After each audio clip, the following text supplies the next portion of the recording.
ನಿರಂತರ ಸುದ್ದಿಗಳಿಗೆ ಸಬ್ಸ್ಕ್ರೈಬ್ ಮಾಡಿ ನಮ್ಮ ಚಾನೆಲ್. ಈ ಬೆಲ್ ಐಕಾನ್ನ ಪ್ರೆಸ್ ಮಾಡಿ ತಾಜಾ ಸುದ್ದಿಗಳನ್ನ ಪಡೀರಿ.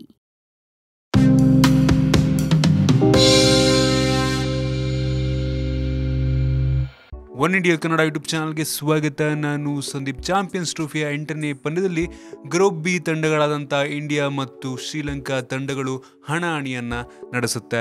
ಆದರೆ ಈ ಒಂದು ಪಂದ್ಯಕ್ಕೆ ಮಳೆ ಬರುವಂಥ ಸಾಧ್ಯತೆ ಅಂತ ಹೇಳಲಾಗ್ತಿರುವಂಥದ್ದು. ಹೌದು, ಈ ಒಂದು ಪಂದ್ಯದಲ್ಲಿ ಹವಾಮಾನ ವರದಿಗಳ ಪ್ರಕಾರ ಮಳೆ ಬಂದು ಮ್ಯಾಚ್ ನಿಂತೋಗುವಂಥ ಸಾಧ್ಯತೆ ತುಂಬ ಹೆಚ್ಚು ಅಂತ ಹೇಳ್ಬೋದು. ಅಥವಾ ಈ ಒಂದು ಮ್ಯಾಚ್ ಮಧ್ಯದಲ್ಲೇ ನಿಂತು ಡಕ್ವರ್ತ್ ಲೂಯಿಸ್ನ ಮೆಥಡ್ನ ಪ್ರಕಾರ ರಿಸಲ್ಟ್ ಬರುವಂಥ ಸಾಧ್ಯತೆ ಇದೆ ಅಂತ ಈ ಒಂದು ಹವಾಮಾನ ಇಲಾಖೆ ಹೇಳ್ತಿರುವಂಥದ್ದು.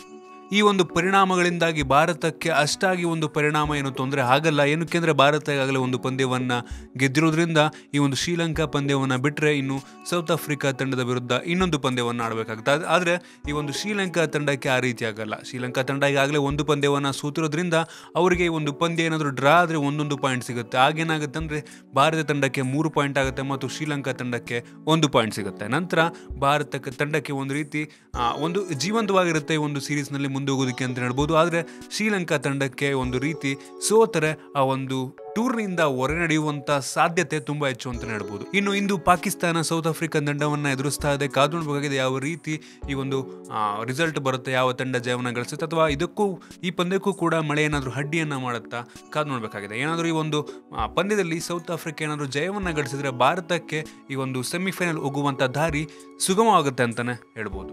ನಿಮಗೆ ಅನ್ಸುತ್ತೆ ಒಂದು ಭಾರತ ಮತ್ತು ಶ್ರೀಲಂಕಾ ಪಂದ್ಯ ಮಳೆಯಿಂದ ಅಡ್ಡಿಯಾಗುವಂಥ ಸಾಧ್ಯತೆ ಹೆಚ್ಚಿದೆ ಅಂತ ಒಂದು ಹವಾಮಾನ ಇಲಾಖೆ ಹೇಳಿಕೆಯನ್ನು ನೀಡಿರುವಂಥದ್ದು. ನಿಮಗೆ ಇದ್ರ ಬಗ್ಗೆ ಅನ್ಸುತ್ತೆ ಕನ್ನಡ ಕಾಮೆಂಟಲ್ಲಿ ತಿಳಿಸಿ. ನಿಮಗೆ ಅಂದರೆ ವಿಡಿಯೋ ಇಷ್ಟ ಆಗಿದ್ದರೆ ಲೈಕ್ ಮಾಡಿ, ಶೇರ್ ಮಾಡಿ. ಇದೇ ರೀತಿ ನಮ್ಮ ಬೇರೆ ಬೇರೆ ವಿಡಿಯೋಗಳಿಗೆ ಒನ್ ಇಂಡಿಯಾ ಕನ್ನಡ ಯೂಟ್ಯೂಬ್ ಚಾನಲ್ಗೆ ಸಬ್ಸ್ಕ್ರೈಬ್ ಮಾಡಿ. ಧನ್ಯವಾದ.